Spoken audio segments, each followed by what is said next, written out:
As you know, there was a big warranty claim with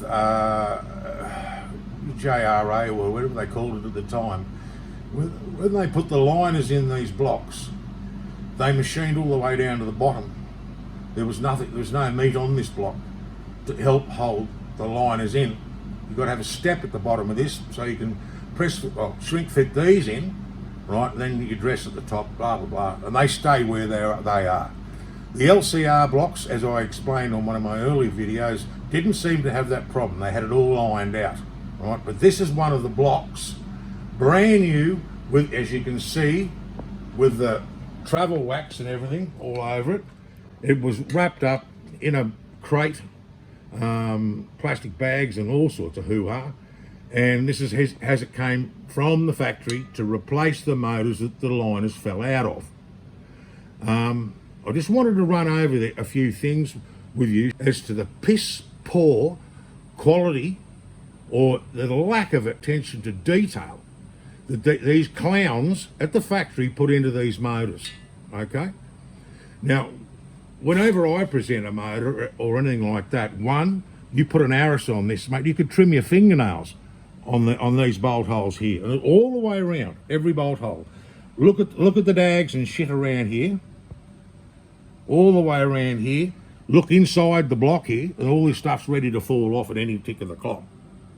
Right down into here, there, everywhere. You roll it up over the other side, and you've got to bloody near wear a pair of gloves, because if you have a look at some of the other dags, they're vicious. You'll be up to the hospital getting stitches. They put this together without 1 ounce of lubricant on any one of the threads. And as you can see by these threads on here, that's rusty. He spilt his coffee on it, or it must have been a very humid day in England. And as I said, no lubricant.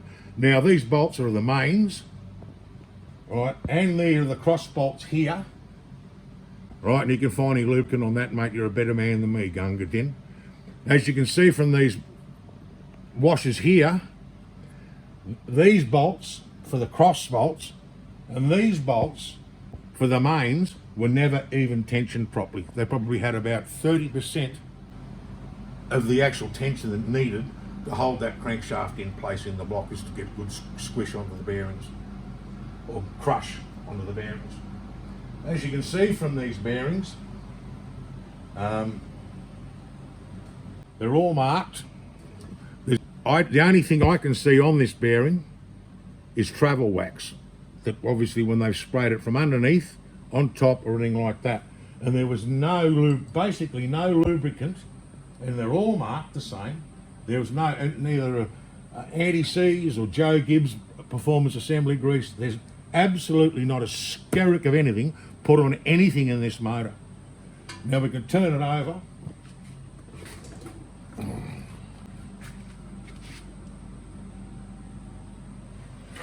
There we go.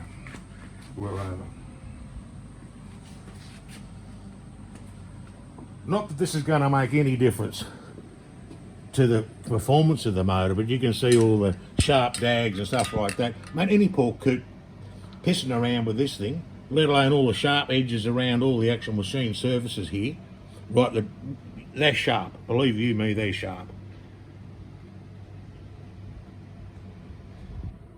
I don't think it's one person. We'll call it Leyland, just, you know. I don't think it was just one person. I think it's just mate, this has been booby trapped. You guys in England might be able to tell me why they slotted these front cam bearings, and there's little tiny slots at the back here. Why they put them in? The only thing I can think that might be for is to help lubricate the camshaft chain. If any of you guys over there can set me straight, I don't know bloody everything, obviously, but you might be able to shed some light on that. Now, if you come to one of these other blocks that I'm preparing, and I do this to all my blocks, you come around here, we drill a hole and put a big hole. This is not finished yet, by any stretch of imagination. We drill a hole from inside the camshaft here right? And we put this will go bigger, and we'll pull that puddle out bigger, so it actually feeds oil down, because this is where the drains go. That'll feed oil into the back of the camshaft, in around the camshaft area of the chain. We de-dag all this. We come in here, and I put puddles here for the lifters, sorry. That helps just hold a bit of oil there to help lubricate the top of each lifter in the bore.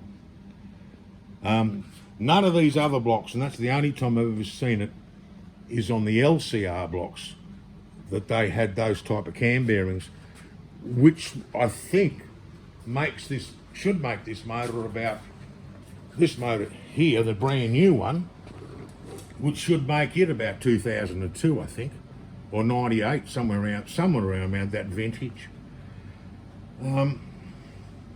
That's about all I can say on it. I really appreciate your comments, you guys, because, you know, we're out here in the colonies and we do not hear much anymore about these poor old motors that I love so dearly.